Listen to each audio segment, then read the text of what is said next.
Welcome to the Winged Wheel Podcast. Here to talk all things hockey are your hosts, Brad Crisco, Ryan Hanna, and Evan Lobsinger.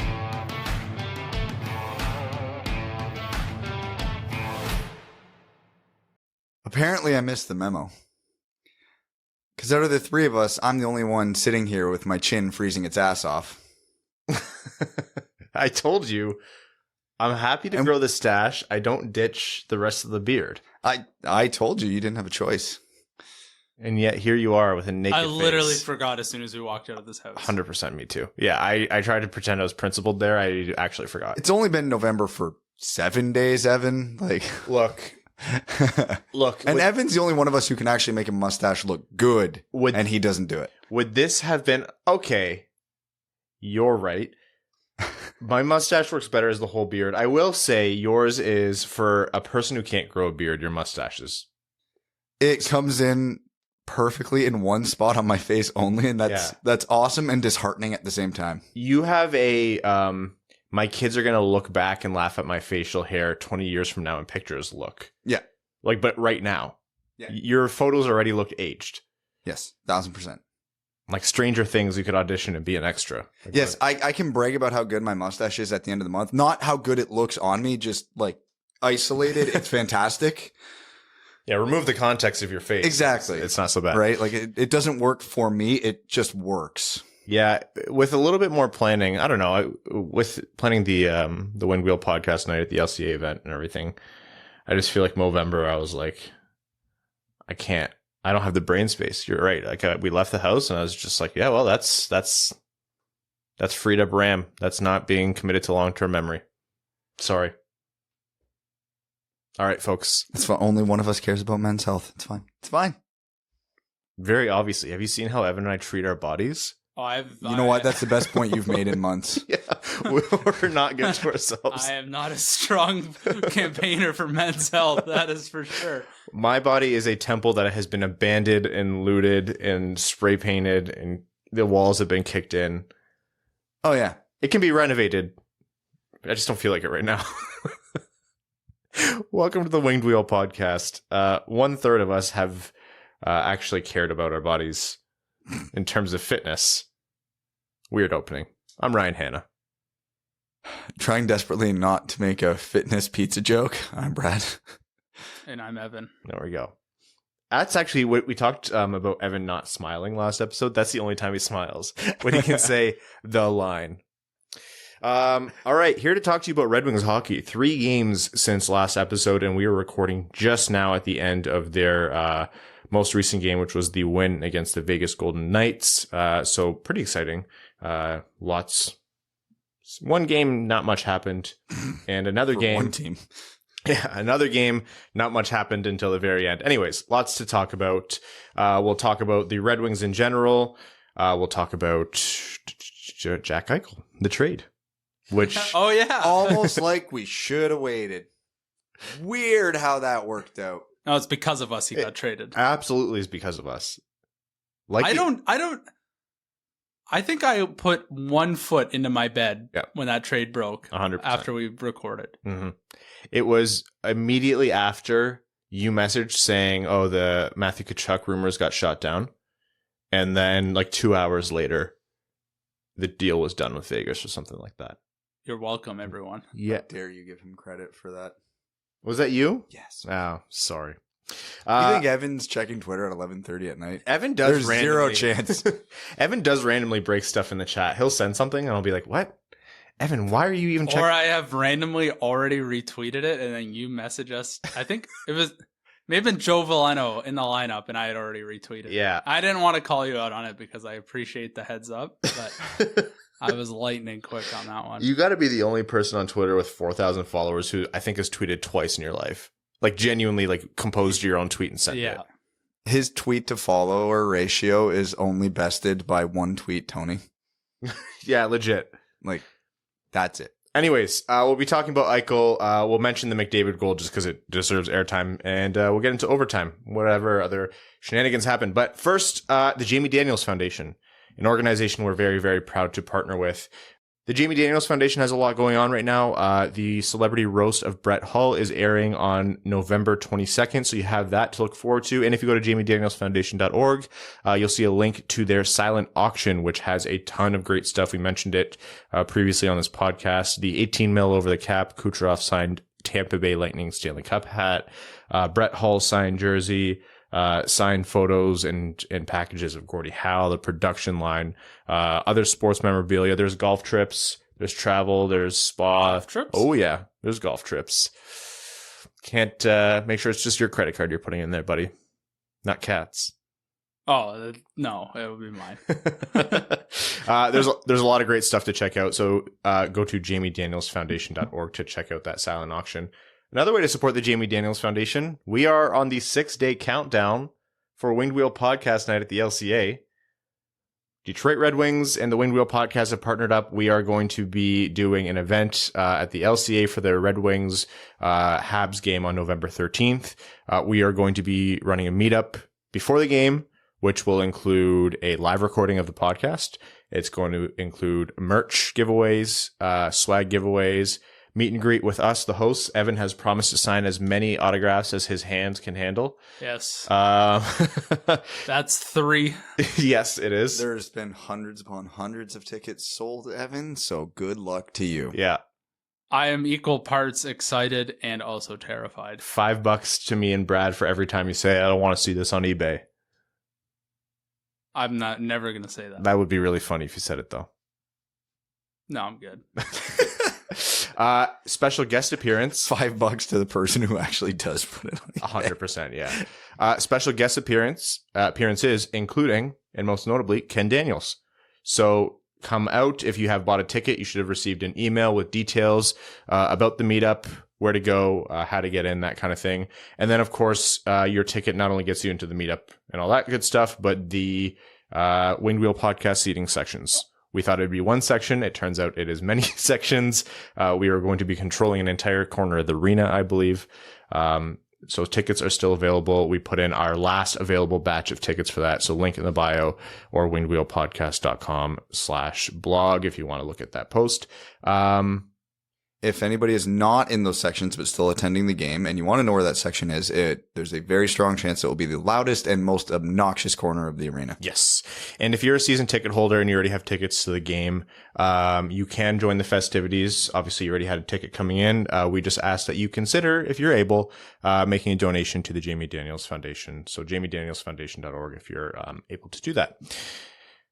What else? Oh, post-game. We're going to be doing a post-game hangout. It'll be fun. Details on that as well. Check your emails. And if you don't have an email from us and you bought a ticket, shoot us a message on Twitter at WingedWheelPod. All right. The Detroit Red Wings. Where do we want to start? The Buffalo game? The Boston game. Sorry, the Boston game. Why do I keep mixing We got to up get those the names? sad part out of the way. It's the bees. It's the bees. Bees? Yes, I got that reference. Thank you. I was actually really concerned that you didn't. Do you get it, Brad? No. Okay. Is it okay? Is it something I should get? Arrested Development would be right up Brad's avenue, I think. Yes and no. I have an answer for that. What is You've it? already watched it? Eh. Wow. I don't. Okay, I'm not a fan of awkward humor in general. It's not my thing. Have you met you? Yes, and that's why it's not Artists my thing. usually don't like their own That's true. art, right? Want to see me prove my point on this? Evan, how many episodes of the Winged Wheel podcast have you listened to? You know what?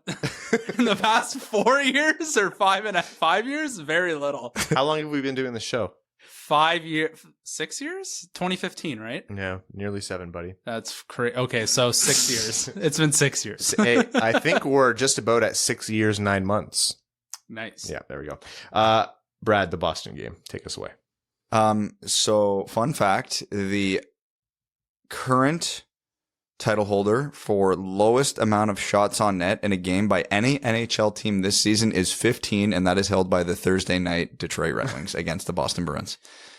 It was on the scoreboard, not their worst performance of the year, but it was their worst performance of the year. The penalty kill was a disaster. They generated almost nothing offensively outside of Lucas Raymond's one-timer on a 5-on-3. And yeah, there's really nothing to say beyond that other than maybe 2 players outside of the goaltender played an average to above average game on the entire team, and the rest of them laid an absolute egg. Notable highlights, Moritz Seider nearly demolished Brad Marchand, who actually got out of the way of the hit, was able to get the shot off, which reminds you why Brad Marchand, though annoying, is one of the best players in the league. Marchand and Bertuzzi mixing it up is the all-rat showdown that the entire NHL deserves. Zadina turning McAvoy inside out. That was fun. Yeah. That was fun. And Lucas Raymond, power play goal. Seider to Hronek. Hronek with a beautiful feed to Lucas Raymond, who that 5-on-3 conversion, I was like, man, it is weird watching this team get chances and expecting them to convert, and then they do it. Like, all of those steps haven't happened in the past 5 years. So that was, yeah. And that's it. Those were the only strong points of that game. Yes. Everything else was capital B bad. Bertuzzi was back that game, which was good. Still, Larkin wasn't back. And Larkin wasn't back for the Buffalo game either. He just came back for Vegas, and we'll chat about that in a minute. Yeah, there's not much else. I worked with Max. Max had a great article. Go check it out on The Athletic Detroit, covering a full Mo Seider game. And man, watching that kid play, a more underappreciated part of Mo Seider's game is something that we talked about a lot with Nicholas Lidstrom, which is you almost don't realize how good he is because he stops plays before they even happen. Think of how many plays Mo Seider breaks up in the neutral zone or at the blue line just through anticipation and hockey IQ. He'll make sure the first pass isn't even made. Like, 2 guys will be breaking out and streaking, and if that puck gets to them, then that's a 2-on-1. Mo Seider has anticipated that, has read the play, stepped up, and with his reach and his physical skills, breaks up the play. And it's like, did not have to lay a big hit, did not have to have this diving, poke check or stop or whatever it is. Like, just smart, efficient, good defense. And that's why it's underappreciated, because it's not flashy. There's no puck in the net. There's no like big boom, but he really does do those things well. Anyways, they lost the game pretty badly.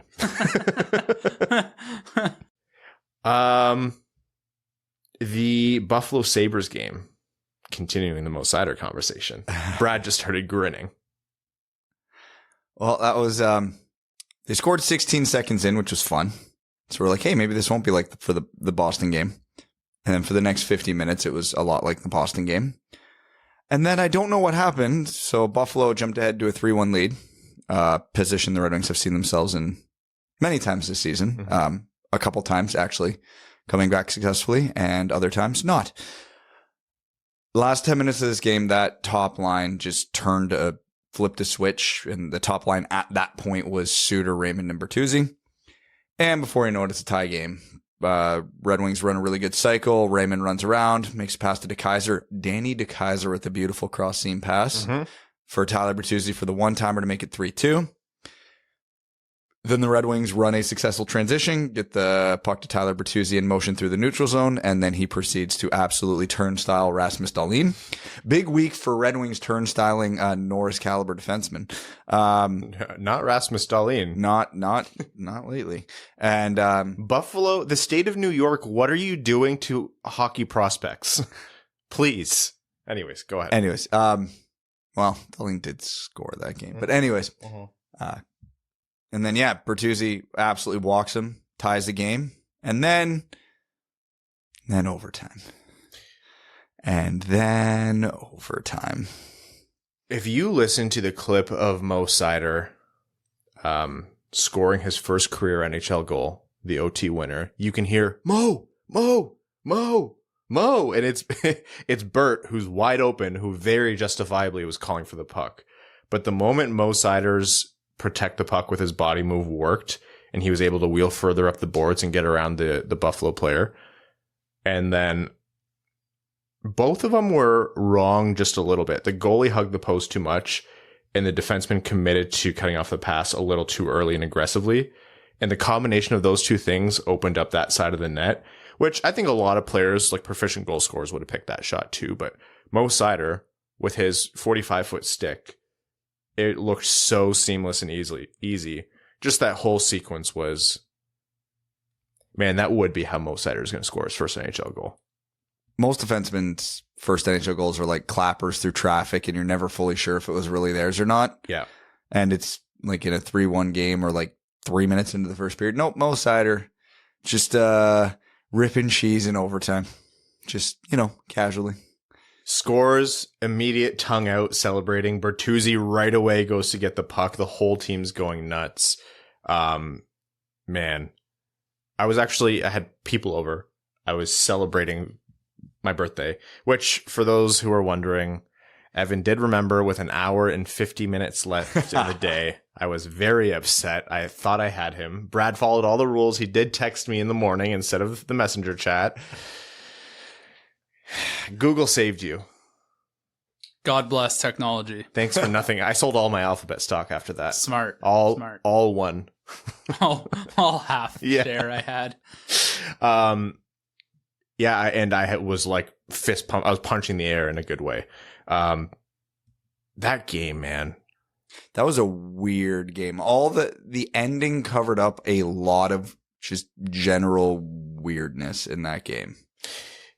You said it well. The Red Wings were getting pummeled or like dominated for good portions of that game. And realistically, if this was in last season or the season before, that game would have been out of control. The Red Wings would have lost. It would have just been a snooze fest.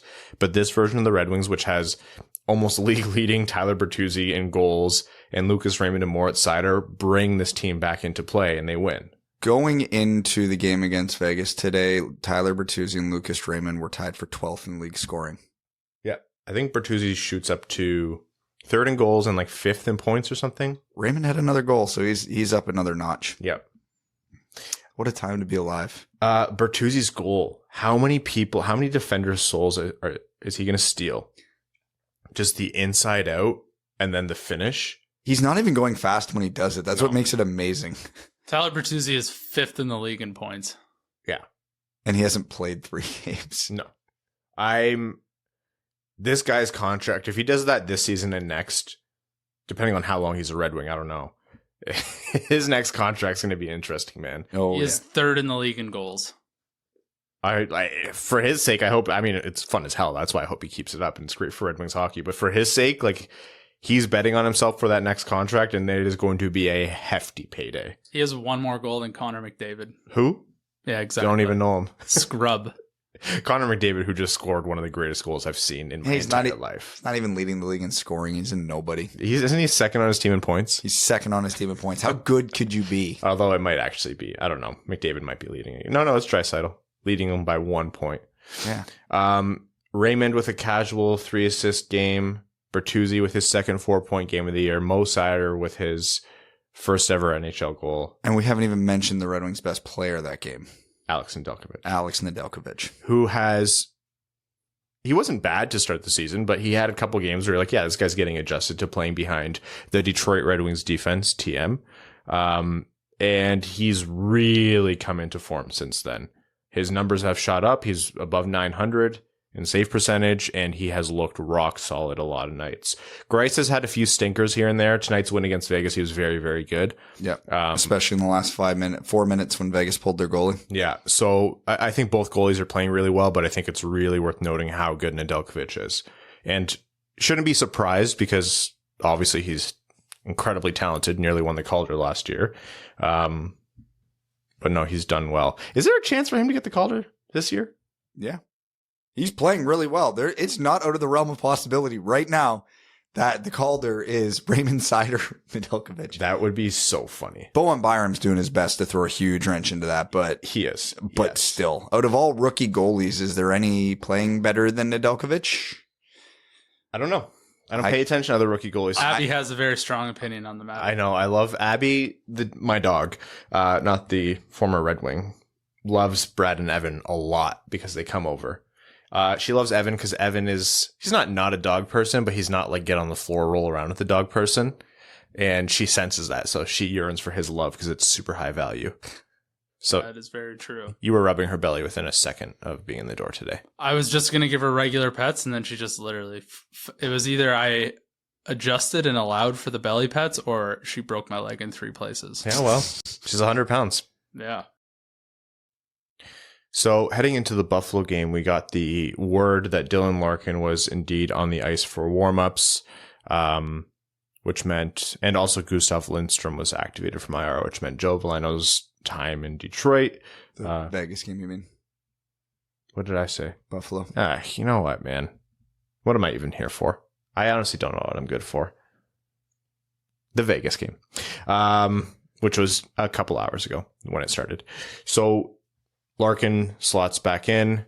Veleno goes out, and we'll talk about Veleno in a second. But a quick note on Dylan Larkin: he left the team and wasn't playing for a week or so, and the team announced that it was due to personal reasons. A lot of people asked if there were updates, and look, there's not anyone in this league that I know that's more competitive than Dylan Larkin. And when the team announces it as personal reasons, that doesn't get announced in hockey unless it's personal. If it's an injury that they're hiding, they just won't say anything, or they'll be coy about it. Or if it's COVID protocol, they actually have to say COVID protocol now. They said personal reasons. It was personal reasons. We were never going to speculate on that. Plain and simple. There were a lot of shitty takes online about it. Not going to give them the airtime or the dignity of a response here, but personal reasons means that's it. Larkin would not be leaving the team unless it was something that warranted being more important than hockey. And he said in the postgame today that it was a family emergency, and he asked that everyone respect his family's privacy. So that's that entire discussion wrapped up, sealed. There's no questions after that. Okay, Joe Veleno being sent down. Initial thoughts, reactions, rude remarks. It's bound to happen. That's what I figured too. It's like he had good flashes, and he had games where I was like, yeah, well, hasn't looked great. He looked good, mostly. He did look good. I still think he's NHL caliber, but I think this is a waiver eligibility thing. It's 1,000% just a waiver eligibility thing, and maybe a development thing. Might be overthinking it, but he was running the second line for a good chunk of the Buffalo game, and there were more than a few moments they looked good, especially in the last 10 minutes. So, actually, up till those last 10 minutes, they were probably the Red Wings' best line. I don't like it, but I get it, and I'm not mad about it. Mm-hmm. It's just, I forget, someone on Twitter sent like, hey, how many Red Wings forwards would you be comfortable waiving to keep Veleno on this roster? And like the most common, almost every answer I've seen was between 5 and 7, which pretty much gives you an indication of where the depth that this team is at still, and just how good Veleno was playing in his look. So, if the Red Wings were missing Pius Suter and or Robbie Fabry, I would say if there's no one really to play that second line center role, I would be a lot more annoyed. But Pius Suter is actually looking really good. That's one thing we haven't mentioned too much. He's really heated up and gotten comfortable. So I think it is a development thing. Send him down. Berggren's doing well down there. The entire Grand Rapids Griffins are clicking, and having him be a part of that and getting those minutes is good. The Buffalo game was great because he was able to center that second line, but Larkin back in. He was centering that. Veleno was centering the second line, and Suter was centering the first line, right? Yeah, for the most part. Because I think Veleno started on the third line, but he got promoted as the game went on. It moved around a bit, and at one point he centered the first line, but it was like for a shift. I got excited. I was like, damn. But yeah, he'll get the minutes in Grand Rapids. He will eventually be a permanent fixture on this team.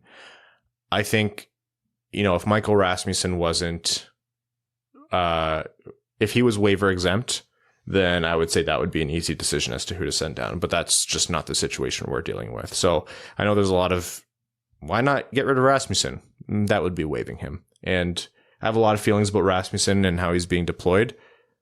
My solution is stick him on the fourth, maybe third line, mostly fourth line, maximize his defensive zone impacts, and he has to build strength before he can do the kind of things offensively that he wants to do. But anyways, yeah, Joe Veleno didn't slot into the Vegas game. He had notable moments in his first little stint with the Red Wings. Anyways, let's talk about the Vegas game. That was fun. It was fun. That was fun. Jack Eichel invisible. Thank you. What a waste. Yeah. That was the lamest joke I made on Twitter all day. By far. You made that joke on Twitter? Yeah. Oh. I thought you were just intentionally copying me. No, but you're welcome. That is the most sincere form of flattery. He came here from his hot tub. Do you think he even glanced at Twitter before he got here? No, not at all. Yeah, so the Red Wings prevailed 5-2 over Vegas. The game's scoring started with... Actually, it was Vegas who scored first, and then Lucas Raymond on the power play is what brought things in for the Red Wings. Zadina to Bertuzzi to Raymond. Bertuzzi is like side net controlling that like really dangerous spot. I love that. Whenever, if a team wants to give Bertuzzi that space, you take that 10 times out of 10. And look how it turned out. Good thing Alec Martinez can't play defense. They pay him a lot of money to do it, so. Thank God. Yeah. Yeah. Zadina to Bertuzzi to Raymond for the tying goal to make it 1-1. Raymond stays hot. That was his 6th goal of the year as a rookie. And he's like, so we were used to him being on the right wall, but him on that left side, like just at the dots, man, he's converting there. Yeah, he's one of the few Red Wings who can take a one-timer. It's fantastic. Imagine playing in the highest professional league in your sport and you struggle to take a one-timer as a pro athlete. There have been a lot of whiffs. There have been a lot of one-time whiffs. I get it. It's not as easy as it's made out to be to like rip a one-timer, but come on. There's been quite a bit. It's for that level, it's very easy to connect on a one-timer. Very, very hard to aim a one-timer, which is what makes Ovechkin so special. The fact that he can pinpoint a lot of the time like he can. But yeah, the Red Wings seem to be significantly below league average at that. Robbie Fabry followed that up literally 2 minutes later with his own power play goal from Leddy and Suter. Again, another point for Suter there. And then Suter added to that total to make it 3-1 with a really nice snipe over the shoulder of the Vegas goaltender, Brossoit? Laurent Brossoit. And then there was actually the point in this game where Moritz Seider had that anticipation I was talking about earlier to break up a play, created a scoring chance, and pretty much fired the puck across the red line just barely miss out on his second career goal. And his reaction, he looked like he could have died on the ice. He was so upset about it. Where that puck landed and it was on his backhand, he was kind of stuck in no man's land, and he tried to rush it because the correct play there would have been to take a second and stick handle it. But when you're in the crease with an empty net, you just assume someone's about to tomahawk your stick, and Vegas was so out of position, there was nobody to do that. So Seider could have corralled it if he wanted to, and he rushed it and put it right through the crease. Raymond had another moment too where he was like, almost buried it. It was a quality chance, like great feed from Larkin, and Raymond, it was very smart play actually. It wasn't quite a deke, but he intentionally received the pass deep into his body to move around the defender behind him and brought it in. Yeah, it was really clever. And then was basically in on the goalie. No bend between them and tried a cheeky little tuck opposite post or 5-hole, whichever one. But Brossoit was set for it. I was like, Mickey was right on the call. He's like, you have to just fire that. But man, if that went in, goes in, that's an all-timer. You throw the soft toss in there and it goes in. That's an all-timer. Bye. Yeah. That, like, I still watch the Datsuk floater over. What goalie did he do that? Yeah, Niemi in Chicago. I watch that once a day. That's like my lunchtime ritual. So if he hit that, yeah. So he almost actually had a 2-goal game. And then Nemesnikov added to that total, and then Bertuzzi had the empty net goal for his 9th of the year, good for 3rd in the league in the NHL, and the Detroit Red Wings take down the Vegas Golden Knights. Man, even on their bad games like Buffalo, where they had a lot of bad stretches, even on the bad game against Boston where they just got completely stomped, and then obviously this game being a good one, there was a win. There's exciting moments in all of them. Well, this week as a whole is a really good indication where the Red Wings are at.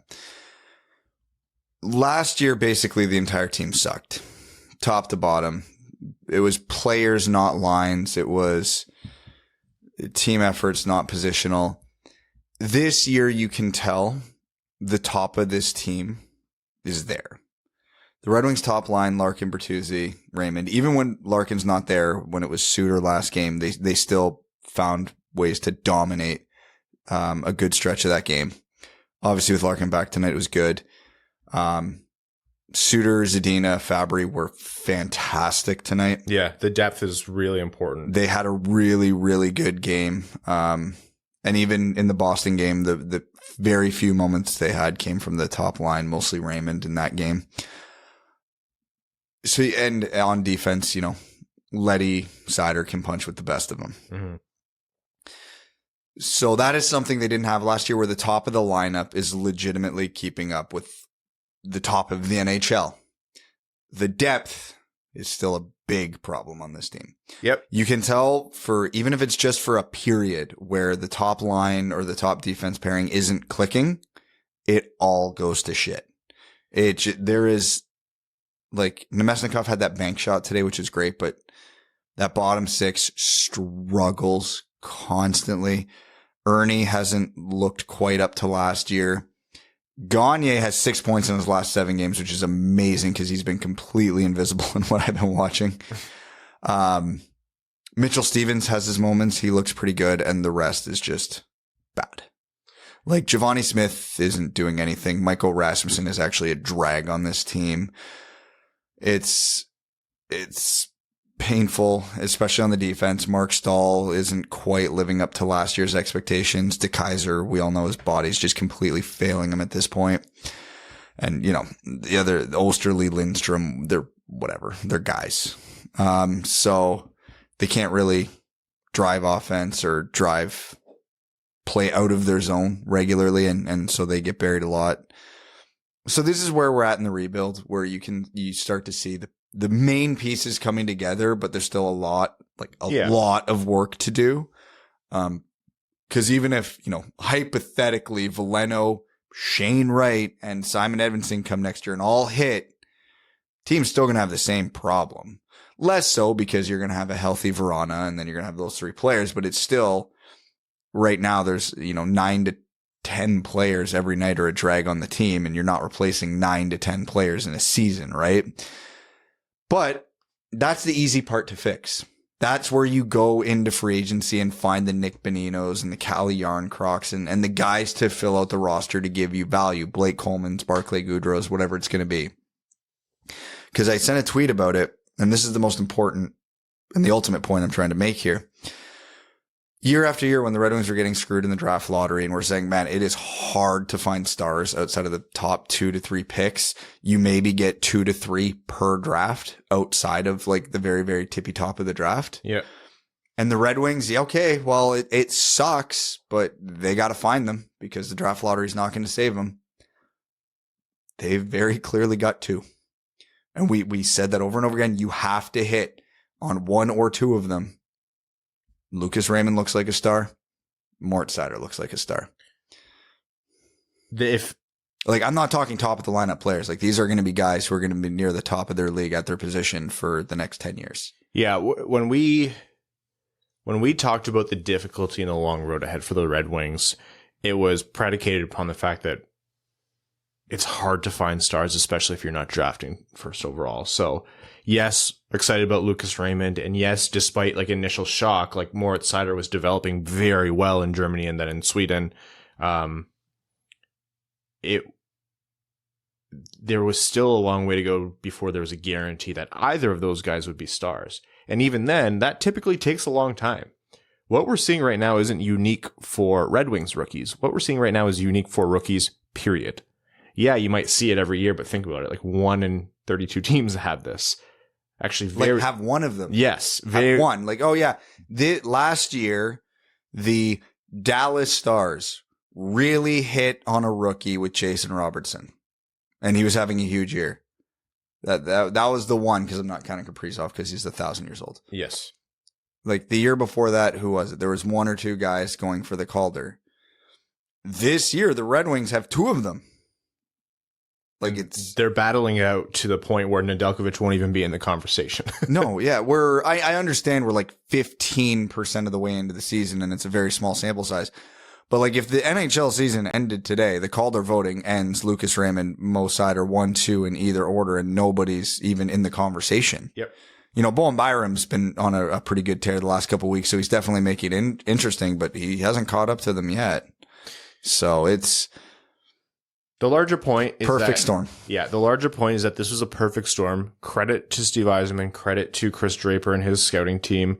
Credit to the Wing Wheel podcast for really championing that Lucas Raymond pick. They listened to us, which is a wash because of our initial reactions to the Seider pick. Yep. It's fine. But yeah, now if you want to know where this team is at, the reason why we're saying probably still not like a bona fide playoff team is because, okay, you got the top end figured out, and that is the hard part. Whenever anything goes wrong, injuries, off game, the other team game plans hard against them, the depth needs to show up. Border restrictions. And just like you want proof of that, here's the positive. Here's the inverse. Pius Suter, Robbie Fabry, etc. They all showed up today, and this was a clear Red Wings win. So games where Red Wings secondary scoring shows up, you're also bound to get 1 or 2 Larkin, Bertuzzi, Raymond goals. That's a Red Wings win right there. They're getting close.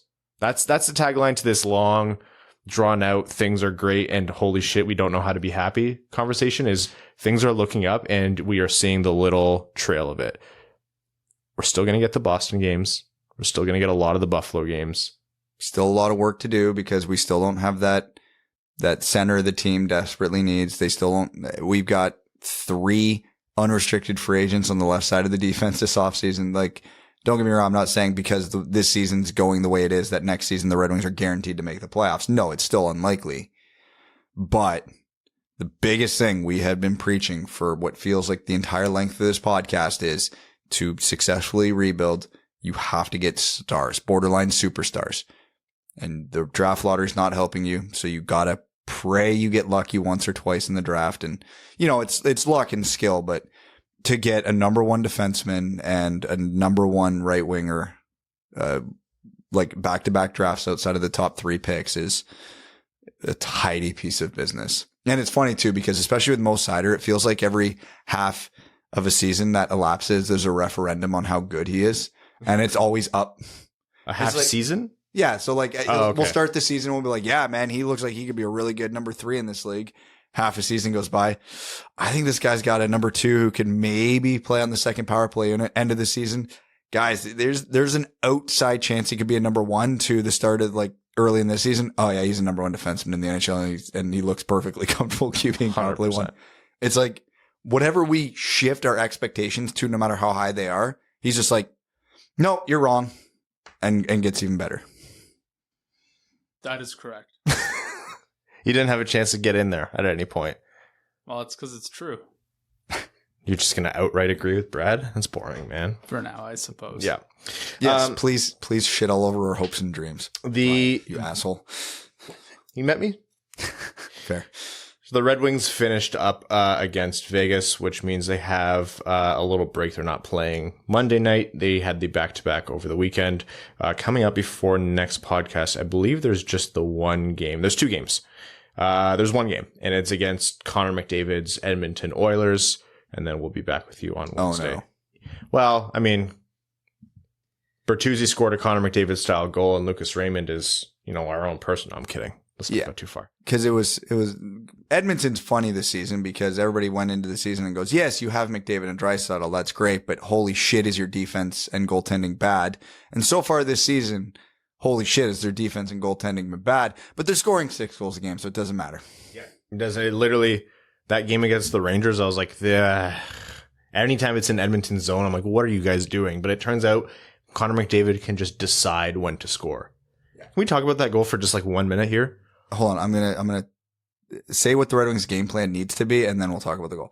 Because if the Red Wings game plan is to try and stop and or contain Connor McDavid, it's the wrong game plan. You can't throw everything at the offense and just try and outscore them. The Red Wings can actually do that now with their top line where they can score a lot of goals.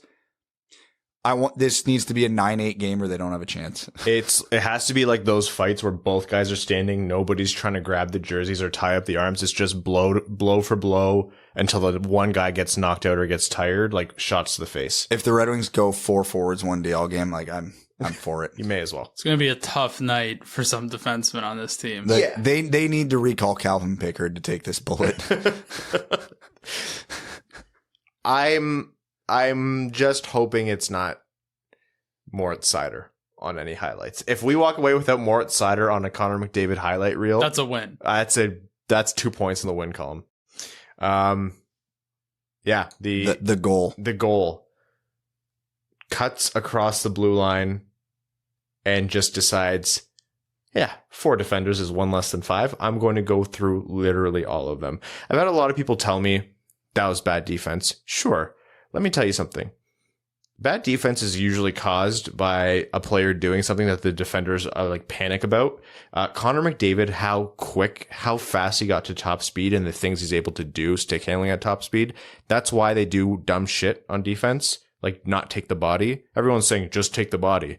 Yeah, they know that. And they do that most of the time when they don't have someone coming in at the speed of the flash at them, stick handling through all of them and undressing every single Ranger on the way and the goalie. And also, if you are a good player, it means you take advantage of mistakes.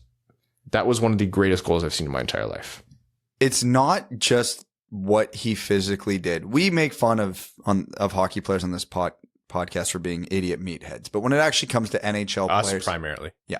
When it comes to NHL players on the ice, these are the smartest hockey players on the planet. That's why they're there. The game of hockey, to even be a fourth line plug in the NHL, you have to be reading the play 2 steps ahead, because everything happens so fast. Fans who have never, I hate the whole you got to play the game thing because it's stupid and everybody should be, but unless you've been on the ice with high level hockey players, you don't understand how fast they're moving out there. So a lot of what you're doing is relying on anticipation and what are the possible outcomes of what this player is going to do. I promise you, all 4 of those Rangers defensemen who are in the middle of the ice, it's not like they were outside the dots. They're like, yeah, we have a good 4-man box. We got him to regroup in the neutral zone. We have neutralized this situation very well. We're not expecting him to be walking the blue line laterally, look to his right, see 4 players there and go, yeah, I think I can do this. By the time he was in the middle of the 4 of them, at least 3 of them had no idea he was there, because it's just, they were probably so caught off guard that he even attempted it. They didn't know how to react. And then poor Patrick Nemeth was the one he zeroed in on. And just, that's where the physical gifts just absolutely clowned him. What do you do there? What do you do there? You can't. You try to play the body. You can't touch him. He's already past you. I loved Leon Draisaitl just backing off because he knew what was going to happen. Oh yeah, by the time McDavid scored that goal, Draisaitl's stick was at his hips, just floating in. Yep, here we go. He knew what was coming. Watching Connor McDavid in his prime, I understand. It annoys me that we're not watching more Connor McDavid winning cups on his own or further into the playoffs, and that pisses me off. Hey, the season is young. Yeah, screw you, Edmonton, for not doing that well enough to justify having him on your team. But right now hockey gets better. Players get better every year. So, if you pit someone from right now against, an all-time great from the 40s, someone right now would skate circles around them. It'd make them look like they're playing a different sport. That's why you compare based on era and their peers. Oh yeah, I've made the joke before. You put Darren Helm as he is right now into the 1980s and he scores 80 goals. But still, we are watching one of the most talented players of all time right now in his prime. Connor McDavid, the overall conversation of greatest hockey player of all time is who was the best relative to their competition at the time, which is why Gretzky, Lemieux, or Howe will always be the GOATs, because Gretzky was putting up 215 points, which it's the 80s. So obviously scoring was way up, but nobody else was, other than Lemieux, was breaking 150 at the time. He was winning scoring races by 60 points. In terms of just hockey, pure skill in a bubble, Connor McDavid's the greatest hockey player in the history of the sport. Nobody in the history of hockey has been able to do what Connor McDavid can do. No. Now, because of the athletic profile of your average NHLer, now the gap between him and Nathan McKinnon is not what it was to Gretzky versus, let's say, Steve Yzerman in the day. But yeah, just in terms of raw hockey ability, we are witnessing the greatest player in the history of the sport. I guess you guys have not watched Mark Stahl play hockey. Oh, man. Oh my God. Yeah, I was a little offended earlier when you're like, Mark Stahl's not living up to last year. He's the only reason I tune into games. He's only Mark Vegas Stahl. Oh, they'd be so lucky to have him. He actually rates out pretty well. And if you look at his game score, he's all right. But last year he was trying shit. He's not trying shit this year. He doesn't have to. Yeah, fair. Seider doesn't. Fair. Okay, the Jack Eichel trade. Let's chat about it here. So in the late hours, the Jack Eichel trade came through finally. Buffalo ended up dealing with the Vegas Golden Knights, who are one of the teams on the proverbial 1 yard line. So it ended up being Jack Eichel and a conditional 3rd round pick in exchange for Alex Tuch, Peyton Krebs, a 2022 conditional first, and the condition is that it's a top 10 protected pick. If that pick is in the top 10, it moves next year, and a conditional second. And if the condition on the second has to do with the condition on the first, because the second round pick is 2023. Anyways, so a first, a second, Alex Tuch and Peyton Krebs for Jack Eichel, and a 3rd. I think it's a far cry from the rumors that were happening at the 11th hour that included Tkachuk on the Calgary end, that included both Krebs and Shea Theodore from the Vegas end. My take is that it's not a bad haul for Buffalo. I think this late in the game, and with the uncertainty of the surgery, they walked away with Alex Tuch and they walked away with Peyton Krebs, and they still get a first. It's top 10 protected, which I think is not great, but still. I think that's not bad. If Jack Eichel gets healthy, this disc replacement goes well, and Vegas gets a fully healthy prime Jack Eichel, I will have a hard time not seeing Vegas as the clear winners. This is worth it in every way for the Vegas Golden Knights. McCrimmon deserves credit for pulling this off. He didn't pay it was a steep price for sure, but I think they come out ahead as long as the risk pays off. Yep. I mean, people forget how good Jack Eichel is. A fully healthy Jack Eichel is a top 5 center in the world. Vegas's biggest hole as a team was they were lacking center depth, especially at the top. When they got bounced for the playoffs last year, Chandler Stevenson was their number 1 center. They are going to be scary when Stone gets back and Eichel comes back, and they're going into the playoffs fully healthy. I mean, they're not what they are right now. They've got a lot of injuries. I mean, come on, they just lost to the Detroit Red Wings. But I don't think Buffalo did bad here. I think they did better than I thought they would for how long they let this drag out. Yeah. Krebs is no joke. He's not going to probably be a first line center, so they don't get, quote unquote, the Eichel replacement. But Krebs put up comical numbers in his last year, junior. He's put up really good numbers in the AHL. His brief NHL stint was a little uninspiring, but he was 19 coming off Achilles surgery, whatever. Mm-hmm. I don't want to put too much into that 13-game window because everywhere else he's been in the last couple of years, he's dominated. But he's far from a guarantee. So Vegas can definitely afford to roll that dice.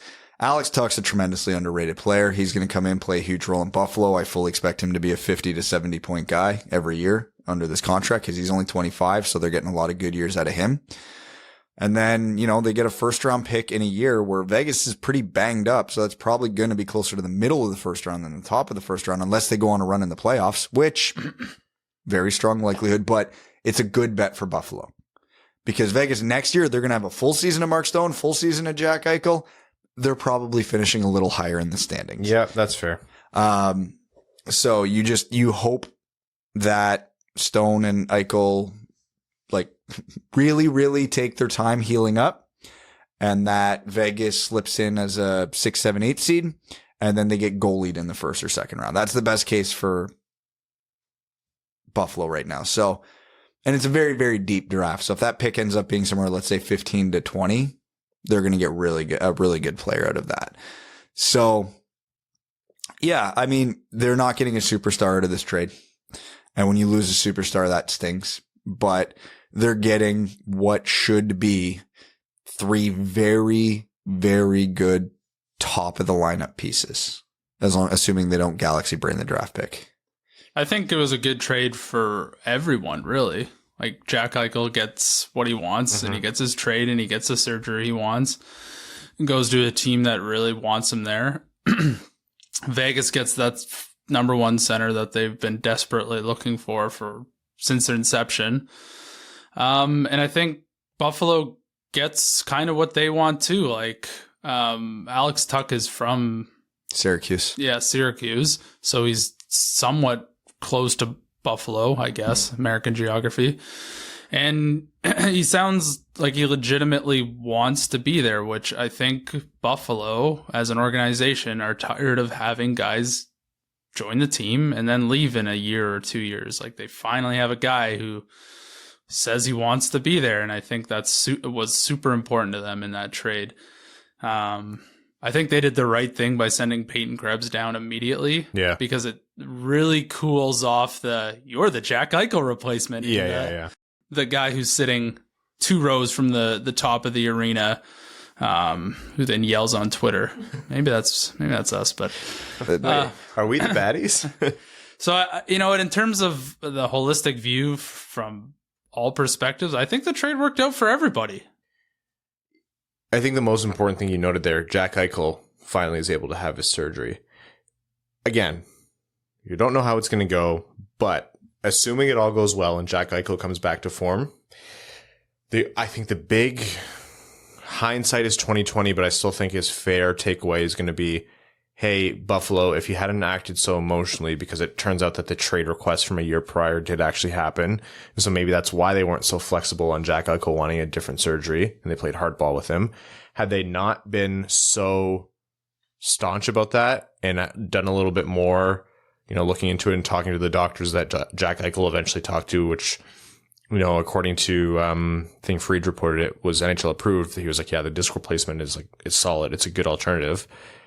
They've done that before. Jack Eichel's healthy for the start of the season, and they say, hey, Jack, we don't have a deal yet. Can you just go out there and play? We promise we're looking for one.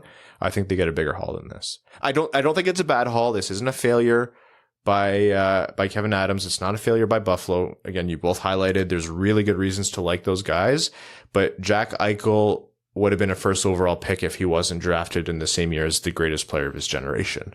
So I just think superstars like that should have an insane bar to clear. And Vegas brought it down to a stomachable return. That's sort of the double-edged sword with emotionally and financially invested owners, right? Like, it's nice having an emotionally invested owner because they actually care about the team, and it's not just a play thing that they have because they don't know what else to do with their money. But it's also bad because when the face of your franchise, the guy who's supposed to represent U.S. hockey in a hockey crazed state is the part of this team, and he requests a trade. Well, I'm sure the Pagulas took that as a very personal thing, and they had a very emotional response, and tried to block it as much as they could, and thus reducing the return on Jack Eichel if they traded him earlier. So it's a double-edged sword, but I honestly can't blame owners who feel that way when their best player that's come through the team in a long time feels that way or requests a trade. If I'm paying a guy $80 million, I'd be pissed off too if all of a sudden he wants out. Granted, and this is coming from me, believe it or not a billionaire. So I don't have I'm not biased here, and I have zero actual perspective, but I would do a little bit maybe of internal soul searching to think, hey, why is this organization that I'm running driving superstars away? But that's just or maybe you don't give people $80 million if you think they're going to leave. Yeah. Well, you also got to wonder, did they do long-term damage to this franchise? Because players around the league saw this. Mm-hmm. They're like, what if I go there and I get injured? What if... Yeah, this is Jack Eichel who got injured. It wasn't some third-line guy trying to stay on the team. Carter Rowney, you got injured in Buffalo, buddy. You're lucky to even go onto the knife. They could not even accommodate their captain's health request. If I'm a player looking at that and I'm on, putting together a no-trade list or I'm on a free agent, there's no doubt in my mind right now I'm scratching off Buffalo. No chance. I like Buffalo, the city, obviously for obvious reasons, but really, even after today, I hate a lot of people in that organization. Oh, that's why the football talk's been less. Yeah, they lost to one of the worst teams in the NFL, and just an absolutely unwatchable game. But anyways, they lost to the Ryan of NFL teams, the Lions. Wow, wow, that's hurtful, actually. Oof. I know nothing about football, so that could have meant literally nothing. But anyway, so that was my way of basically not insulting Buffalo before I insult Buffalo. It's not a destination city. people are not signing in Buffalo for the same reasons they would sign in Anaheim, San Jose, New York, Tampa Bay, Florida, LA. Winnipeg. Yeah. So teams like that obviously are going to struggle to lure big name players, to keep superstar players. Man, you're taking one of the smaller ships and throwing a big anchor on it now.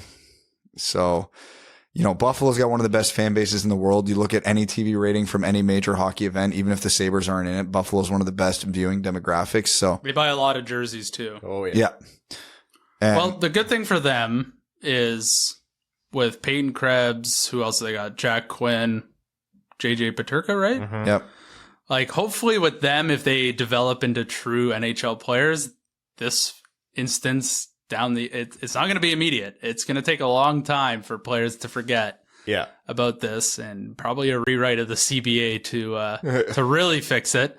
It's going to take Buffalo a long time, but I think if those players turn into everyday players and are exciting to watch, Owen Power, yeah. it'll help sort of reestablish themselves as a place players may be willing to go to. It's amazing how many things winning can cure. Yeah, that's the thing. Not every city needs to be a destination city, but if you don't have the legitimate geographic draw that LA or the Rangers or whoever have, think of like every single free agent we've talked about LA or New York being a major draw for them. And New York is literally just coming out of a rebuild now, and LA has been in a weird, sucky purgatory for a little while, but they still are the big draws.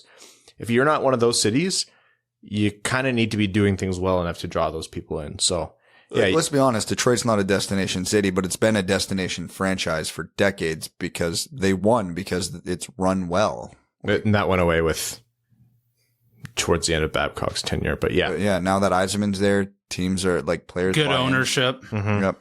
So, yeah, it's totally right. I hope the biggest point you made there, Brad, those fans do deserve better. They're rabid for hockey, and I just have so much love and admiration for any fan base who just loves the sport of hockey like that so unconditionally. Like, they'll watch, whenever you look at Cup Finals TV ratings, it's always Buffalo's up there, and it was like It's the home team, the away team, Buffalo. sometimes Buffalo beats one of the other teams, depending on the size of the market. Like, I think when Nashville was in the Cup Finals, Buffalo beat them out for TV viewership at a couple points. Yeah, that's crazy. Anyways, so that deal is finally done. Much like the Carlson deal of old, this is going to take a long time to really see who won, who lost. But for now, it looks like every party involved got a little bit of what they wanted, and that's good. I think. Who knows? Detroit wasn't involved, so whatever. Yet Vegas still has to make cap room when he comes off. They do, and we'll be having that conversation eventually. Okay, let's jump into it. We talked about all the games. We talked about Mo Seider's incredible first goal. We talked about Lucas Raymond staying hot. Bertuzzi near the top of the league in points, goals. Pius Suter's heating up. Nedeljkovic was great. Anything else that we missed Red Wings wise that we want to cover here before we jump into overtime? Matthew Tkachuk, once again, goes between the legs. Oh, God. It's not even, it's almost not even noteworthy anymore. I'll never not lose my mind at tweener goals. Like, I could never pull that off. Unless for some reason my stick randomly was between my legs somehow, and I blacked out for a second. Yeah. Yeah, that's it. Unless I was in the process of falling and tripping over my own stick and accidentally pushed the puck forward, could I ever pull one of those goals Failing off? successful is the only way I'd make it work. This guy's looking at me right now, about to say, I've done one before. I can see it on his Okay, cool.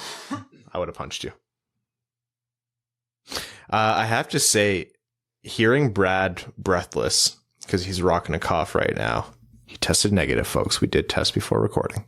It's a little sad. It's like watching like those nature videos where like the gazelle can't escape the line, and you're like, oh man, this is like, you were rooting for the line till the line got the gazelle. You're like, was it really worth it? no.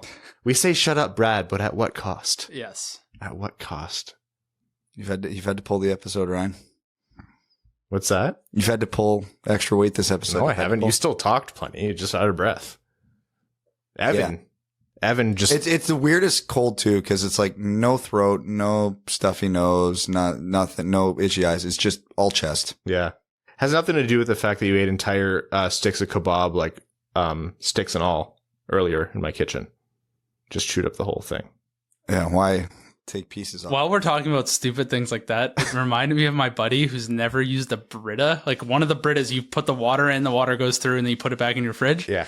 He is standing over my kitchen sink with the water running, and it's going up over the top, falling down the sides. And I'm just, for 5 seconds, I just look at this idiot, and I'm like, do you not know how to use one of those?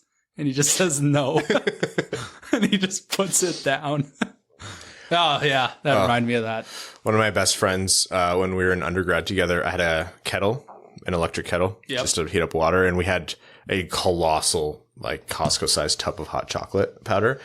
And I usually made the hot chocolate. And then one time, I think we were playing Chell. And he was like, oh, I'll make it because I was playing an online game. I was like, okay, cool. And he was like, how many scoops do you usually put in? I was like, a couple tablespoons. Well, a couple tablespoons per cup. He was like, really? And I was like, yeah. He's like, okay. And then I hear the kettle turn on, and I don't really think much of it. And a couple seconds later, I'm like, oh no. And I turn around, and he had the hot chocolate in the kettle itself. And it took so long to clean it out. Oh, God. Yeah. I have a buddy who puts the macaroni powder in the boiling water. No. Jail. Immediately to jail. I did that once by accident at 3 a.m, very drunk while I was in college. That's excusable. Oh, no. Yeah. This was stone cold sober. It was one of those moments. I did it. I paused. I stared at it for like 30 seconds as the wheel turned and just went, shit. I literally just took it because I had dogs at the time. This is how fucking lazy I was at this moment. I took the pot, went into the backyard, fucking chucked it on the lawn and went to bed. Your friend does this intentionally. Did you call the police? He doesn't know any better. Was it within the last 15 years? I would like to report this to the Federal Bureau of Investigation. Maybe within the last 5. Oh, God. That's terrible. That's actually the most insulting thing I've heard today. You earlier told me I was the Detroit Lions. I actually still remember saying that. That's actually quite shocking. Yeah. Okay, we're off the rails, which means it's time for overtime. Before we get into overtime on this episode of the Winged Wheel podcast, we just did a giveaway. We reached 10,000 followers on Twitter at Winged Wheel Pod. Thank you all so very much. We've been kind of eyeing it, wondering when that would happen, and we thought it would be like, hey, maybe next year, and you guys just blew us away with the amount of support that you've shown. So to everyone who's followed us on Twitter, thank you all so very much. Part of that giveaway was a Moritz Seider jersey, and we announced the winner on Twitter earlier today, so go check it out. I believe the winner's name was Cody. I can't remember off the top of my head, but we did promise a Patreon exclusive giveaway to go alongside it. So patrons were automatically entered in the first one, and then they get their own Patreon exclusive giveaway. We've run it. Dan Waterby, congratulations. You win a Moritz Seider jersey, home or away of your choice. Signed by Evan. No, absolutely not. I will not sully. It will not cross Evan's hands. Although if you bring it to the meetup and you want Evan to sign it, maybe we'll make him sign it. You're just not allowed to sign the number. You can sign like the skirt of the jersey. Somewhere where they can tuck it away. So congratulations, Dan Waterby, on winning that Moritz Seider jersey. Part of the 10K giveaway was 10 shirts. Because we reached the 10K number, we're going to give away 10 Winged Wheel podcast shirts. So stay tuned for that one on Twitter. All right. Jumping into overtime here. Let's get to some questions. Andres B says, no questions. I just think you guys are pretty swell. Hope you still think so after this episode. Thank you, Andres. Simon says, 27 says, seeing how Yzerman does his own thing during drafting, if given the ability, do you think he would actually take Shane Wright? Is there no one from Frölunda? I don't think there actually is. So yeah, he'll take Shane Wright. Josh Yelton says, what will be your go-to beer at the LCA on Saturday? The one that's in front of me. Yeah, we haven't been to the arena in so long. What so I don't know what $16 beer do I have for options there? They're 11. They're US. 11. I'm going to go with whatever one I can guinea pig straight out of the tap without them noticing. Taylor F says, can you explain what some of the analytics mean, such as coursing expected goals? We are going to do an advanced analytic conversation soon. We're going to bring someone on and go into further detail. Corsi, for example, is a an amalgamation or calculation of things like Corsi 4, which is made up of shot attempts 4 at even strength, which includes shots, blocks, and misses. And then there's a Corsi against, and then there's different calculations. So it's a little bit more nuanced, but it's not too hard to understand. So we will do that soon. Matt Whip says, as a proud member of the Dub Club, I am sad that Evan's broken phone case was not offered in a giveaway. Would have hung that on my wall. Yeah, we'll bring that to the meetup. There's 2 pieces, so we can auction. It's like a Banksy. Yeah. Like that Banksy that was put through the shredder. Yeah, that's amazing. We got 2 pieces. What's Soderblom's ceiling with his breakout year in the SHL? Middle 6 winger who plays first power play. Yeah, I'd be thrilled with that. I mean, we're talking ceiling. Yeah. Lonnie Zone says, I'm not sure what the bigger honor would be, Calder or runner-up, since the latter would join Stevie, Sergei, Lidstrom, and Zetterberg, and Howard. Pretty good company for a Red Wing. That is shocking we've had that many runners up. When was the last winner? Like the 40s? Barrett Jackman beat Zetterberg, and I hated that player for the rest of his career. I could not stand Barrett Jackman, and that made me so mad. Jake Kiefer says, I am trying to stay level-headed, but is Bertuzzi, based on last year's small sample and this year, becoming a top 50 player in the NHL? I mean, he's top 10 right now. Who? Sorry? Bert. Dude, yeah. The guy's... This isn't surprising. No, it's not. It's not surprising. He was a top-line supporting player who is now entering star territory. Okay, yeah. It's not out of the... this isn't like... Tyler Bertuzzi's never been a point-per-game player. When has Tyler Bertuzzi stayed healthy while Larkin stayed healthy and had another good player on his line? Right? Like, this is just... We've seen so many of the Red Wings, we haven't seen what they can actually do because they've not had a full hockey team to play with. Yes, because we expected Tyler Bertuzzi to be right in the stats race with Alex Ovechkin and... Yeah, I know it's disappointing. He's behind schlops like Ovechkin, but no. I agree. To this degree, yeah, that's surprising. The fact that he can do it, I don't think you can honestly say that it is insane. It's a little insane. It can be both. It can be both. It's insane. D. Larks says, question for Brad, how old were your kids the first time you took them skating? Hank just turned 2. His first time is going to be as soon as public skating opens up around here. The only reason I haven't got him on the ice yet is because I physically haven't been able to, because there's nowhere to take him. Mika, I also got on the ice when she was 2. It's also very difficult to find men's skates that fit a 2-year-old. There are size 6 skates. I'm saying like because he's an animal and his feet are massive. Yeah. He's going into a senior size 7.5 to start. Yeah, usually you get those youth prices. No, not with him. Zero chance. Roger Crozier in 64 or 65. Last time a Red Wing won Rookie of the Year. Glenn feel like that might change this year. I feel like that might change this year.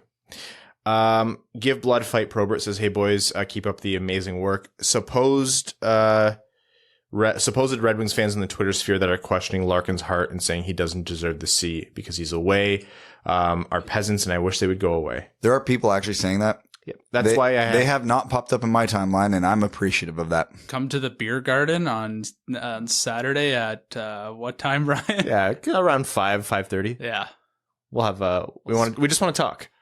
Yeah. They're gonna throw Patreon exclusive episode. It's a Patreon exclusive conversation. Evan shows up in like the boxing shorts and robe, just ready to go. Evan Beckner says, is Tage Thompson the floor or ceiling for Soderblom? That's a very clever question. Somewhere in the middle. Coward. Mike Franklin says, despite how fun this year is, I keep thinking about what the team could be in the future. I know that signing big contracts is a no-no, but we're going to have tons of space next season. Are there any significant pieces you'd like us to go after that would make a big difference? This upcoming free agency list doesn't inspire me. I'm in the world now where if the Red Wings can pull the trigger on a guy where they can get 4 of 7 good years out of him, do it. I was all in the Barkov train because, same reasoning. I would have happily have done that, thrown the absolute world at him. But for me, it's not even about contract term length. It's just I don't love the free agency crop. There's not a lot of great options on there, which means their value will get overinflated. Ben Fincham says, greeting dubs. From the last pod, I keep thinking about getting the Steve Yzerman's head in being John Malkovich fashion. What moment, real or imagined, would you want to see? Mine is probably seeing him dealing with Drouin in Tampa. Either way, you won't get dropped on the Lodge Freeway at 3 a.m. in this scenario. Thanks again. I don't know why, but my mind went to the exact same thing. Got to be a better one. Marty St. Louis. Yes. Those conversations. Yes, 1,000% yes. Bill Nye the Thigh Guy says, Seider is love, Seider is life. That is all, boys. Bill Nye the Thigh Guy. Always so eloquent and well-spoken. Arjun Shanker says, it is so nice to have faith in our front office that I genuinely don't care if we win the draft lottery anymore because I'm not convinced it matters. Here's a question for Evan and Brad since Ryan already knows the answer. What do Pavel Datsyuk and Jacob Vrana have in common? They've both scored on the backhand drag move in the shootout. I have no idea. No, they both have the guitar pick head. Yeah. For the record, I wasn't wrong. They both had that, but that's a better answer.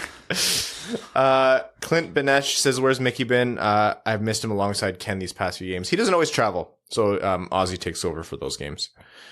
Eric Sinkowski says, hired in some new people at work. One of them listens to the pod. Hello, Nathan. That is all. Hello, Nathan. Be good to Eric. He's good people. John Schultz says, don't know why this popped in my head, but I want to share. I tried finding a clip of this online, but I couldn't. Years ago on a national broadcast of the Wings against the Yotes, which is a hysterical game to broadcast nationally. They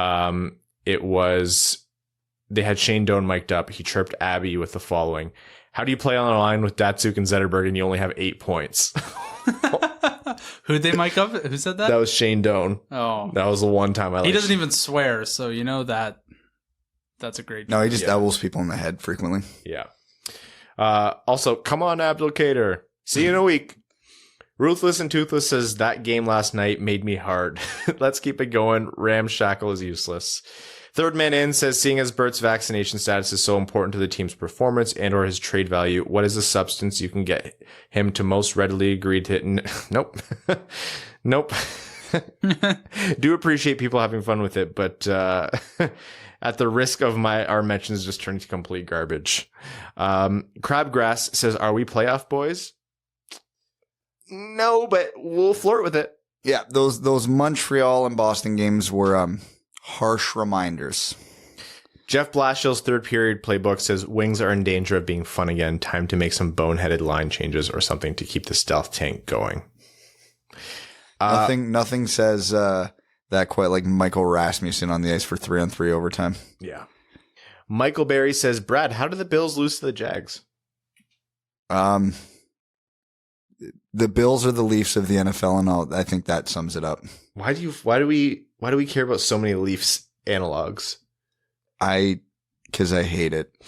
Yeah, it wasn't good. It was not good. That's why Brad's voice is so hoarse, actually. He doesn't have a cough. He was just screaming and sobbing uncontrollably for 6 hours after that game. Today was one of the very few times I was grateful I had to work on a Sunday. Is there anything under the radar the fans should pay attention to when it comes to the Wings?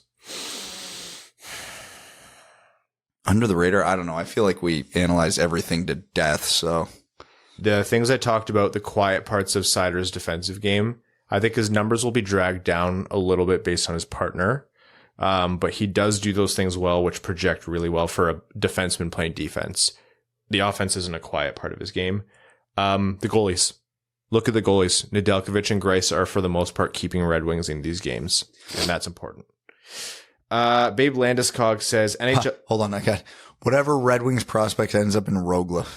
Because apparently that is the rocket ship to the moon, because like we were in a group chat with some friends of ours who are also Red Wings fans, and like 2 months ago we were all just readily writing off William Wallander. Well, nope, about that. Yeah. 7 points in his last 9 games as a defenseman at the top league in the SHL. Okay. Babe Landeskog says, NHL players of past and present that you like/respect that aren't or never played for the Red Wings. For me, in the past, Gilbert Perreault, Stan Mikita, and Bobby Orr. For me, in the present, Elvis Merzlikins. For Elvis, I admire his play, but also his faith in humanity. He waved off Columbus scoring on the Rangers the other night so their goaltender could maintain the shutout. And more importantly, he truly stayed by his friend Kivi's side to the very end in the tragic events of this past summer. I ordered his Canon jersey after reading his full story. It's very bittersweet, so be prepared to get emotional if you read it, but it's worth your time. One of my favorite players of all time, never played for the Red Wings. And if you've listened to this podcast, I've talked about this before, but it's Pavel Bure. There was nobody when I was growing up watching hockey that was more fun to watch than Pavel Bure. One of the greatest goal scorers of all time, full stop. Always really, really like Paul Kariya. Currently he's in the midst of his decline, but one of my favorite players in the NHL right now is Erik Karlsson. Like prime Erik Karlsson was an absolute treat to watch. I really liked Holtby and Oshie. Like I just liked those guys. I think Holtby was really funny to watch in net. He was very calm, cool, and collected. And Marty St. Louis, that man could kill people with his thighs. I'll say Henrik Lundqvist. Yeah, easy guy to love. Not Dylan Cousins says, good day, Duds. It's quiz time for Cop Guy. Ryan, you're just the quiz master, and Cop Guy cannot answer until the end. I was born on the 3rd of December, 1997 in Sweden and played for Farjestad BK before being drafted in the second round, 33rd overall by the Sabres. I came to the US a day and played for the Rochester Americans before making my debut for the Sabres in the 2019-2020 season. In 21, whilst playing the Red Wings, I was walked by Moritz Seider in overtime and could only watch on helplessly as he scored. I wear number 74 as opposed to 24 and shoot left instead of right, yet Rob Copshow thought I was Dylan Cousins. Who am I? Asplund.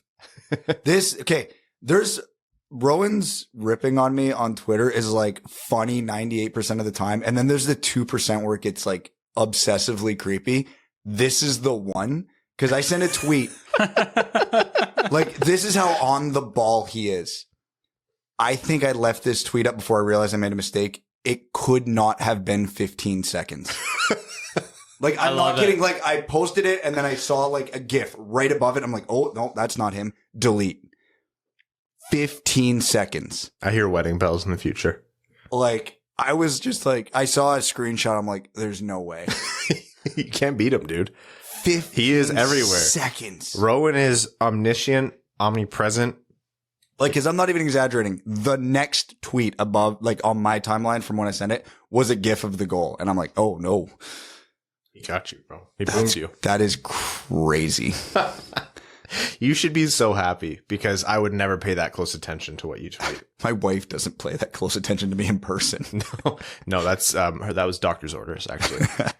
Ryan Dodd says, if you could trade one forward and one defenseman, trade for one forward and one defenseman in the entire NHL, to make this team more competitive, who would it be? And what assets would be leaving Detroit? We get carte blanche. Yeah, I mean, I guess it has to be a fair trade. McDavid and McCarron damn near the entire organization. Yeah, anyone it takes. Yeah. If you can keep Raymond and Seider, doesn't matter what else moves. Oh, I would trade everybody else. The ghost of Danny DeKaiser's knees says, did you know that Lucas Raymond and Moritz Seider are Detroit Red Wings? Seems too good to be true, and every morning I have to wake up and rush to check the roster just to make sure it wasn't some insane dream. But Cap Friendly had it on today too, so things are still looking good. C-Nods says, the rookies are on fire and that makes me happy. Can we take a moment to appreciate Seider's interview answer to the question, which teammate would you want to be on a deserted island with? Answer, anyone but Lucas Raymond. That wasn't even his best answer in that thing. Favorite hobbies? Brunch. He's a big dude. Needs a lot of calories. It's a real white girl answer. Yeah.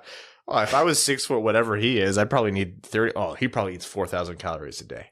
There is a brunch in KW that's $50 and it's all you can drink mimosas. Where is it?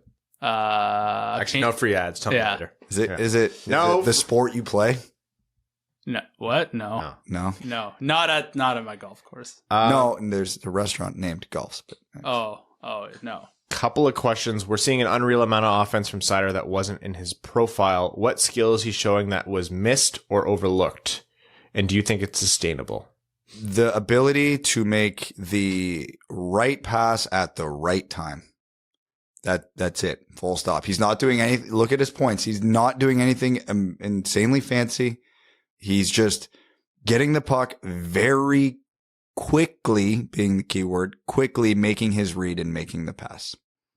Lars, the prophet of the towering behemoth, is scolding us for not talking about Elmer Soderblom enough. We'll do a Sweden roundup. I know we're overdue. It's the Euros on the Red Wings right now are hogging up all the airtime. But we will talk more about Lord Elmer, which apparently is a scandal. Says, speaking of scandals, as our kids are dominating their age groups, both in the NHL and SHL, how come the WWP shop does not carry shades, Winged Wheel podcast logo on one side, and the text, the future is bright on the other? Okay, our vendor doesn't have shades yet, but the moment they do, we are absolutely doing that. Yours truly, Lars, somewhat of an orc and master of level-headed takes on Elmer Soderblom. Song 8 on Rammstein's 6th album and Wings for Everyone. I already know what that word is. Slava Gerasimchuk says, good day for Moritz to score a hat trick. Darlene for Edvinson straight up. Who says no? Okay, but does Buffalo do that? No, absolutely not. Okay, but they would think about it. No, they wouldn't. No. Okay. All right. Yeah. You're right. I am an idiot, but it's rude for you to point it out, both of you. Colorado 14ers says, Seider had one of the most nonchalant reactions to a first ever NHL goal that I've ever seen. That combined with the high level of effort he brings in every game shows me how much character he has. Both he and Raymond's level of play and leadership could very well mean the last 5 years would be worth the next 15 to come. To have one of those guys would be special. To have both could be Crosby and Malkin special, and I'm not exaggerating. And if you haven't brought up how certain prospects in the SHL and WHL are faring so far this year, I'm sure you will soon. We will. The future is bright. Congrats on 10K disciples on tweeters. Connor Dukes says, let's get weird. Which NHL mascot would be the best hockey player and why? Grady. He beat. Move on. Next question. Okay. Clint Benesh says, with this being game 500, will this be the last time we see Danny DeKeyser? No. Absolutely not. He's playing on the top pair. In what, 22 minutes tonight? Yeah. Yep. It's honestly, I've come to accept it. It's just like Seider played away from, I think, did Seider not play away from him for the Boston game? Don't remember. Try to block that game out of my memory. He played away from him for either the Boston game or the Buffalo game. Regardless. Well, yeah, DeKeyser was scratched for a game. I think it was the Boston game. Yeah. And that was a train wreck of a game. So we figured it out. Danny DeKeyser is the only reason the Red Wings are winning. You're welcome. I don't care. It's not the best for Seider in terms of where he is on the ice and the help he has on the blue line, but it is what it is. Every coach has their vice. Denny Blay says, congrats on the 10K benchmark. However, it's your work for the Jamie Daniels Foundation you guys should be most proud of, and that interview with Ken was deeply moving. Good work.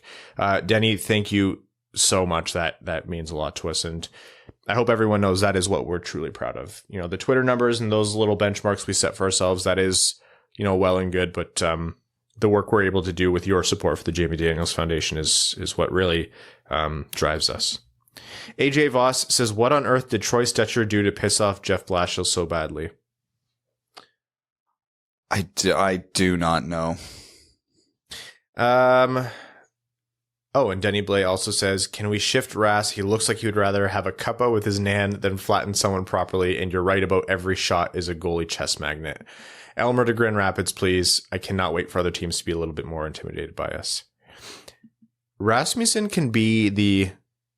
This is a longer topic, but the tagline is Rasmussen can be the grindy, use your body to generate offense at least somewhat while being a good defensive player that he wants to be if he got stronger.